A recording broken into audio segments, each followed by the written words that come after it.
Hi guys, it's Professor Fernandez, and I am so glad that you guys are here. Welcome back.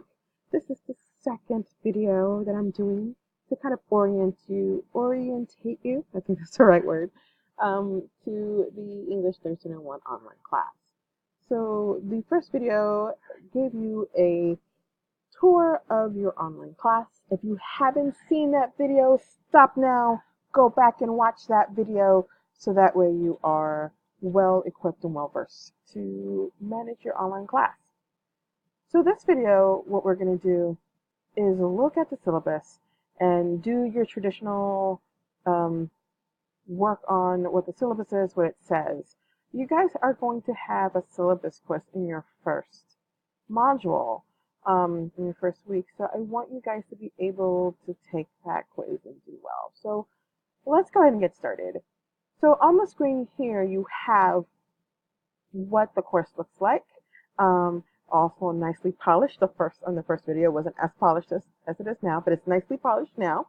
And I want you to go to content. But let me first go back and view this as a student so you get a more accurate view of what this looks like. So this is what it looks like on the student side. Go to content. And on the left-hand side, when it comes up, you will see everything on the left. This is your entire course here. Wonderful stuff here. And we'll talk about here inquisitive here for a second, in a second here. So on the left-hand side is how you navigate your course. You're going to see there's an overview. You can read. It kind of tells you about what the class is going to be like. But I want to click on syllabus because I want to go over the syllabus with you. Once you click on syllabus, you're going to click here, and a PDF of your syllabus will come up. Now, if you want to actually download it and keep it for yourself, maybe you have a folder on your desktop or online through OneDrive, which everyone has access to as an LSE student, or maybe you're into Google, you have a Google Drive, you want to keep all your English stuff together, then you can download it here. So what I want to do is make this a little bigger so that way you guys can see. So let's go through this here. A lot of this I'm going to skip through because I think you guys can read this for yourselves. But I want to point out a couple of important details. One, you know where my office is now because it says where my office is. And it says my office hours. And it's Tuesday and Thursdays from 1:30 to 4 p.m. Now I'm going to say this now. This is fall 2019. The beginning part of this semester, there are meetings smack dab in the middle of this. Some of those meetings I could get out of. Some of those I could not. So if you're going to come up to campus to meet with me, I would suggest emailing me maybe a day before or 2 days before saying, hey, Professor Fernandez, are you going to be in your office this Thursday at 3 p.m.? I'll be able to tell you based on my schedule if I am or if I happen to be in one of very many meetings I have to go to. And so that way you can plan accordingly. What's not on here right now, but what I want to offer you is that we're also able to meet through WebEx or Zoom. Actually, we're able to meet through Zoom. I can actually give you a link to a video conferencing, and we can conference through video. We can do screen sharing, so that way you don't have to drive to campus. So there's really only one book required for this class. There's a book, an activation code, and another book that's a recommended text. So the required book is Writing Today, 4th edition. Now you may have access to the 3rd edition, which is what I used to teach in. The 4th edition is different, and there's enough difference between the 3rd and the 4th edition that I'm going to go ahead and recommend that you get the 4th edition. Usually there's not very many differences between one edition to another, but for this one there's enough differences that it throws the page numbers off, that it throws other things off as well. You can actually get it in our bookstore on campus. You can't buy it, you can only rent it. So the bookstore is there, and it has that for you. Inquisitive is an actual website, not a software, but a website that you go to, that you access through your D2L class and allows you to do your grammar work. It helps you learn grammar a little bit better. That is not sold through the bookstore. That is actually sold through the publisher's website. And it's $15. So it's very low cost. For the $15, you get access to the Inquisitive website and the ebook, a grammar ebook called the Little Seagull Handbook. So you have access to that as well. What is recommended is the MLA Handbook, the 8th edition. I recommend it because it gets a little bit more in depth. So when you're doing your research paper and you have an MLA question that may not be in the book, MLA will have it. The book has an MLA section and it pretty much gives you a Cliff Notes version of it. But MLA, the actual MLA handbook, gives you everything. So you have your prerequisites. I'm going to talk a little bit about my communications policy here. I have within 48 hours to answer any and all email, whether it's through the D2L email or the email that you send me to my lonestar.edu account. 48 hours on weekdays, and that's Monday through Thursday. I do not respond during weekends, Friday through Sunday, which is a little bit of a lie. I try to not answer any emails after 3 p.m. on Friday, mostly because I am very attentive to the email, and I try to get to those emails very quickly.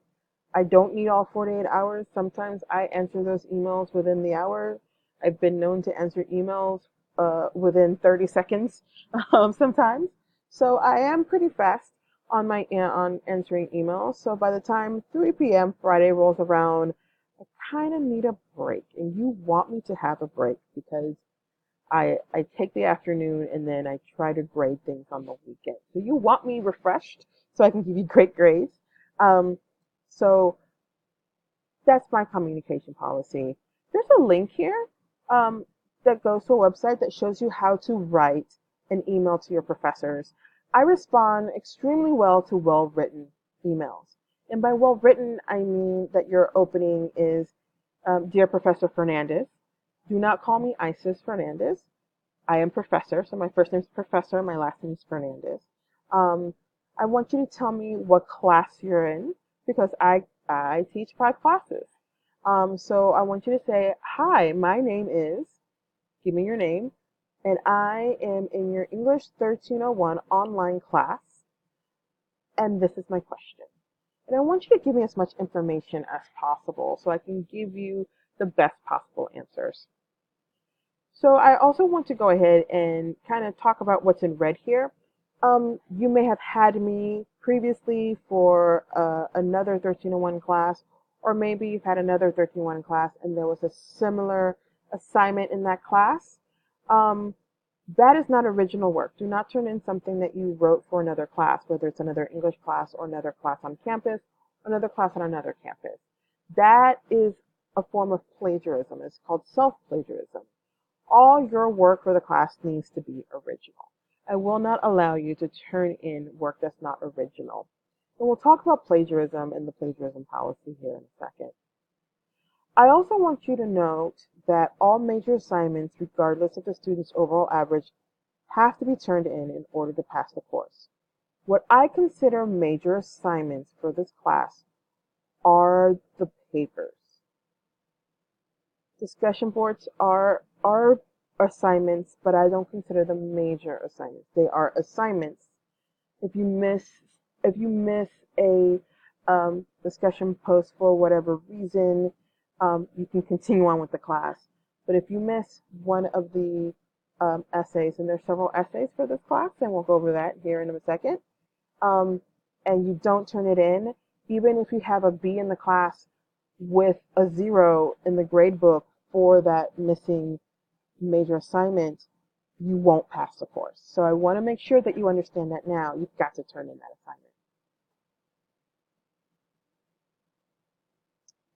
To be successful for an online class, you've got to log in every day. And I try to have something for you If not every day, most days. So the first week of class, I'll have something for you every day. Um, and I'll have something for you on the announcements page. So when you sign into your D2L and you pick your English course, you will have an announcements.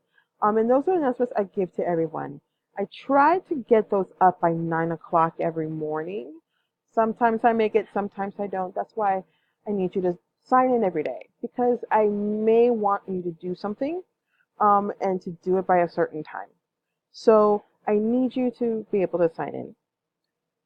Let's also talk about withdrawal here. The withdrawal date for the semester is November 13th, 2019. And before you withdraw, I want you to talk to me because you have no idea what's going on behind the scenes.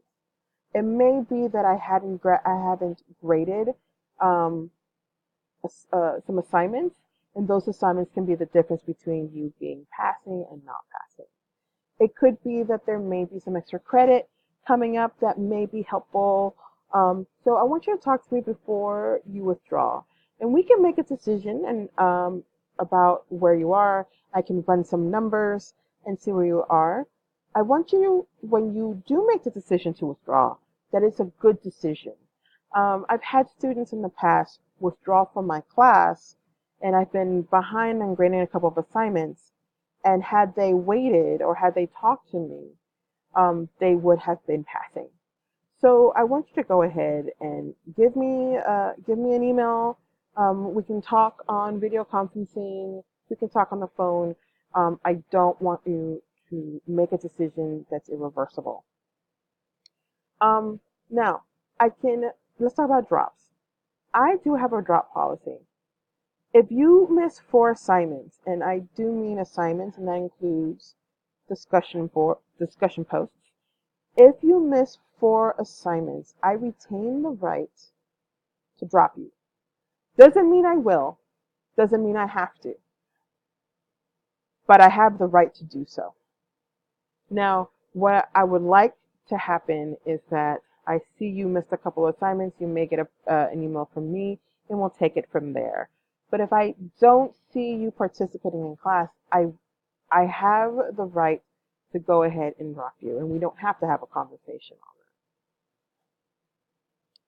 it. If you're in a prerequisite course, I need you to go ahead and read these paragraphs here and understand what successful completion means in both courses. I'm scrolling down, and these are actual links that go to our policies on FERPA, Title IX, academic integrity, which includes plagiarism, academic appeals, disabilities, and other things that can still carry. Let's talk about plagiarism here a little bit since we're on the subject. Plagiarism I take very seriously. It is an English class, right? So with plagiarism, what I don't want to happen is that we don't have a conversation.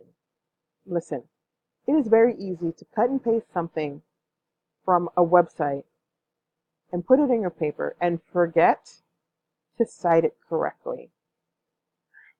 I catch those. And that I like to call involuntary plagiarism. It is still plagiarism. So the first time I catch you, it's a 0 for the assignment. The second time I catch you, takes a more drastic action. I don't want to tell you what the drastic action is because I don't want to scare everybody. So don't plagiarize. So that's pretty much the rule there. Let's talk about the library here. The library is amazing. It is open this semester, or it opened in July. It is amazing. I have been there many a times. It's a great place to do your work. It's very spacious. It's well lit. If you need a laptop, if something happens to your laptop and you need a computer to do your work, not only are there computers there that you can use, but you can check out a laptop at the library and use it. So that's fantastic. So definitely use the library. Good resources there. That's also where the writing lab is. So it's smack dab in the middle of campus. You can't miss it. Definitely go. So if you're going to be an online learning student, which you are, you need to know who these people are. I have highlighted this for you right here because inevitably something will happen to D2L. And you're going to email me and I'm going to say, I am not IT. I don't know how to fix whatever the thing is that you need fixing. And more than likely, you're going to email me when something is due. So I'm going to say right now, don't do that. Call these people. Email these people. Right here, this is the phone number. Call them. If something happens to D2L, call them. Don't email me and expect me to answer and fix it because I'm not going to know how to fix it. I know where the comma goes. I don't know any tech stuff. I barely know how to turn on my computer. So you're going to want to call them. This is why it's highlighted. Please use them. I'm going to scroll through this, but you need to know that this essay scoring, is where the rubric for grading your papers comes from. So you know what constitutes an A for each type of paper. So if you're wanting to know, how do I make an A on my memoir essay? Here you go. How do I make a B? How do I make a C? So I'll let you read that at your leisure. Now we come to the actual part that is specifically for our class. So for 1301, this class is structured on one case, and it's the state of Maryland versus Adnan Syed. And it is the basis for the first series or the first season of Serial. Serial is a podcast. You probably heard me talk about it in the first video. And it's pretty much, do you believe the person they arrested and convicted actually did it? So we're going to talk about this a lot. We're going to look at Serial, or we're going to listen to Serial, and I have those links in your D2L. HBO actually did a really great 4-part documentary on this case. Unfortunately, I cannot use it in D2L or give you access through D2L. However, if you have access, if you have HBO or has a friend who has HBO or HBO Go and want to see it, you are more than welcome to use it and to use it as the basis for your research as well. So note that you have the podcast and you have the documentary, plus additional resources that we'll be researching during the semester. So you'll have lots of information on this case. So you'll write 5 papers, including a research paper for this case. And your research question for the paper is, did Adnan Syed kill Heyman Lee? Why or why not? So by the end of the semester, you will not only have such great knowledge, intimate knowledge of this case, you will be able to answer this question and argue your points. So I have links here to kind of get you started on some background of the case. You get a great primer on who Adnan Syed is, know who the major players are in this case with a people map. And I highly suggest you go through it so you get a chance to know. Going down here, let's go to here. So you'll have lots of assignments here. The class calendar, a generalized class calendar is attached to the syllabus, but more specifically, you'll have a class calendar on D2L, inside your modules. You'll see when everything is due. I'm going to say this right now.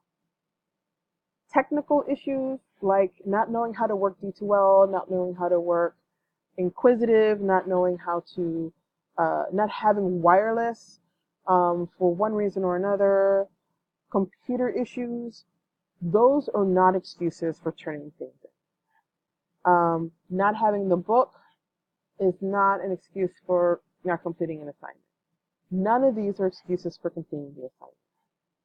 So all assignments are due by 11:59 p.m. on the date that they are due. For this particular class, your assignments are due Sunday by 11:59 p.m. and your modules open Monday at midnight. So again, going over here, if you send me an email saying, "Oh, my computer crashed. I can't get my assignment into you," that is not an excuse. The email that you'll get from me is, "So how are you intending on getting your assignment into?" So I know it's a little bit harsh, but there's so many things that go wrong, and really these are issues that you can deal with it as a student.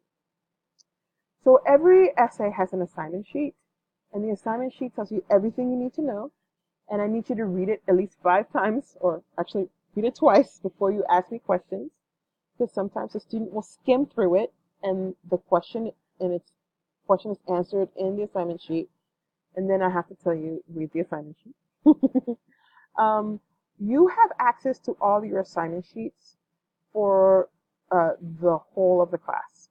So even though the Dropbox to turn in the assignment may not be open until a certain time, you will know what the assignment is for every essay. I don't want you to not have that. I also write comments on every essay that I grade. And there are several ways of getting those comments. And I'll remind you of this when you turn in your first paper. So I write comments in notes, and I apologize. I actually have a parrot who needs attention, apparently. So going back to the notes you get from me. So you get notes from me. You'll get generalized notes sometimes. That's in the comments section. When you actually click on your paper, there's actually notes on your paper as if you turned in an actual physical paper. I will actually write on there. And those notes are probably the most important because I'll comment on things there that I probably won't comment in general in the generalized feedback that you get. So you're going to want to make sure you get all your comments and all your feedback. All right. Rubrics are important because everything has a rubric. I don't grade essays without a rubric. I don't grade discussion posts without a rubric. You need to answer all the questions on the discussion posts and do everything that you need to do. Usually for discussion posts, what you want to do is answer the actual discussion post and answer to other people in class is usually what I ask for, and that gets you closer to earning 100 points out of 100. If you don't respond to 2 people in the discussion post, the highest you can get is a 44. Even if it's perfect grammar, even if you answered everything, the highest you can get is a 44. So, answer every question. Answer 2 people. Answer them fully in full sentences. Don't just say, "I agree with you," and think that's a response. That for me is not a response. That's like you wrote nothing. I will let you read through exams and quizzes. I will say that if you have a Chromebook, it's been difficult for students with Chromebooks to do their quizzes through D2L. So what I suggest is that you use a computer on campus. So I would come up on campus. I would go to the library, use one of those computers in the library to do your exams. Not having a Chromebook and not being able to do the exam through Respondus, which is actually attached to the exams. It allows online students to take the exams. Is not an excuse. So say, for example, it is Sunday night and you open up your Chromebook and you have to do a test, maybe it's a grammar test or something, and you find out that you couldn't do it through Respondus, don't send me an email saying, I can't take it, it won't open for me. I'm going to ask you, do you have a Chromebook? You're going to say yes, and I'm going to say there's nothing I can do for you. You need to go on campus, or you need to find somebody without a Chromebook. So just know that if you have a Chromebook, everything functions except the quizzes you have to take on D2L. Okay? All right.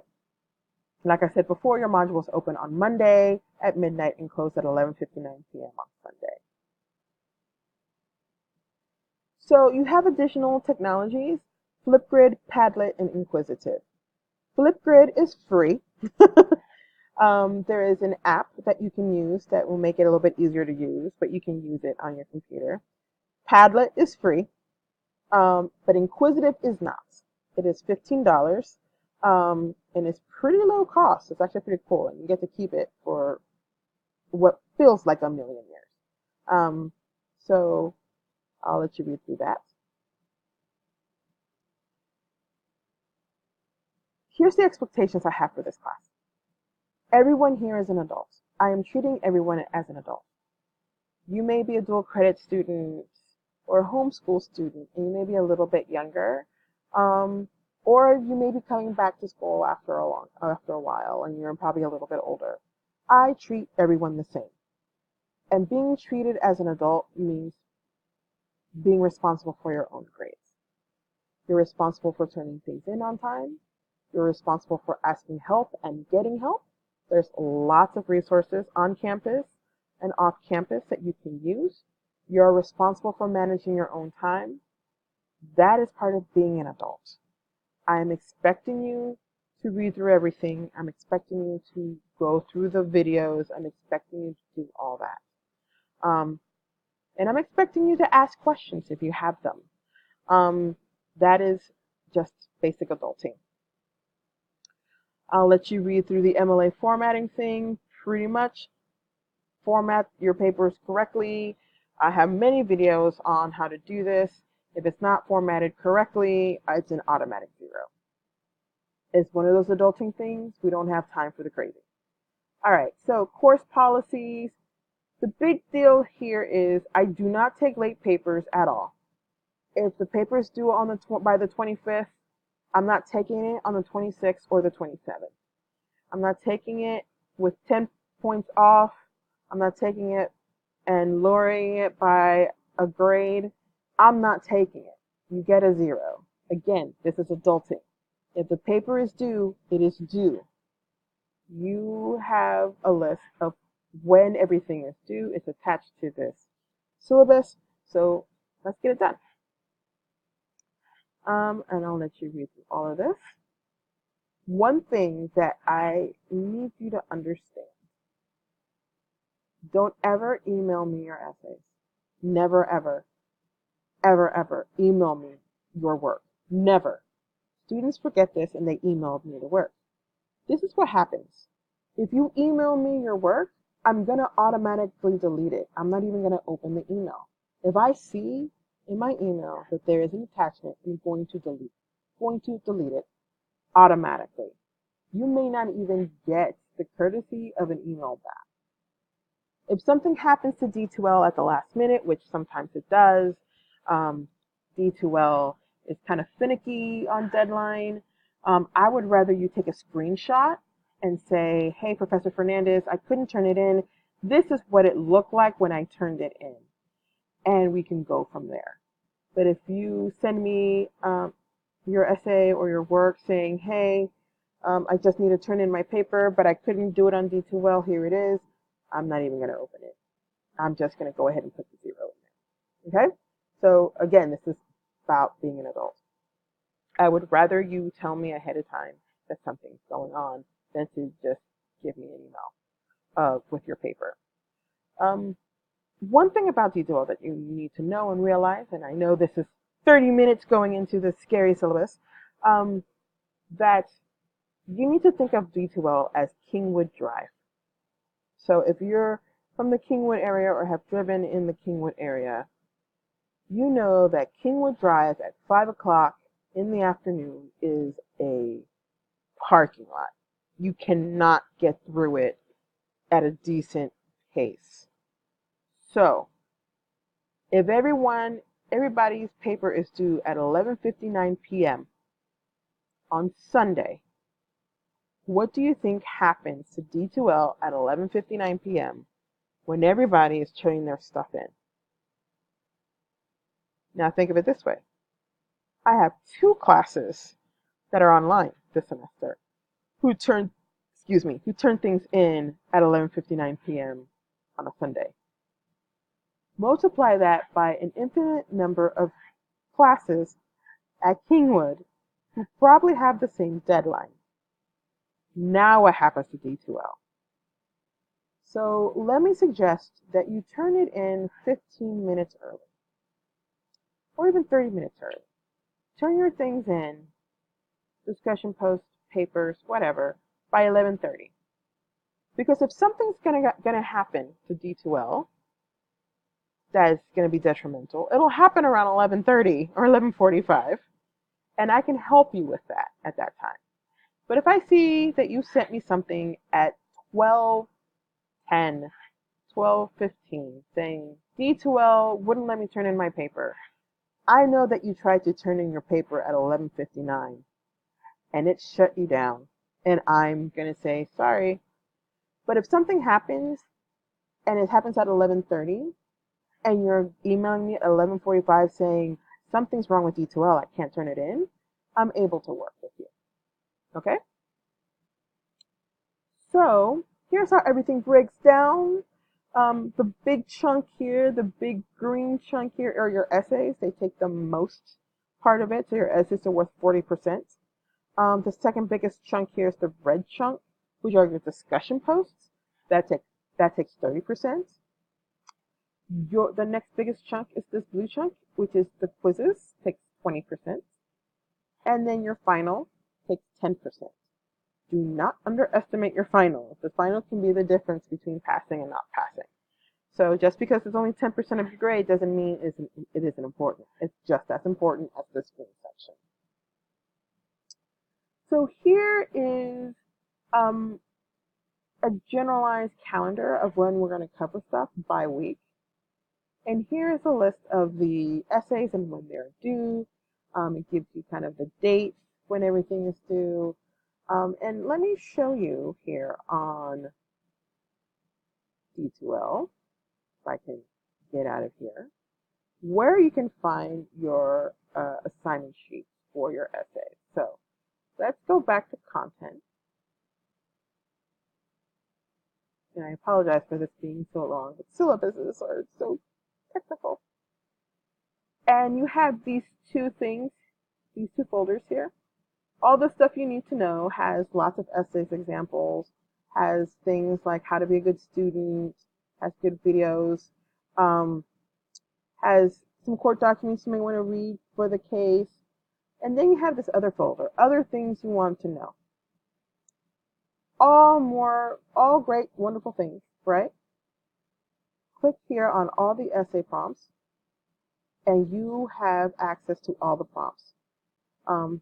You already know when things are due, so if you wanted to see what compare and contrast was, what that assignment is, here it is. Here's the prompts for it. Even the videos that I have are there. So don't think that just because you can't quite get into the compare and contrast essay Dropbox doesn't mean that you can't get the assignment sheet. You have access to the assignment sheet from now until the end of the course. So that's not going to change. All right? So that's pretty much it. If you have any questions, you know how to get in contact with me, and see you online.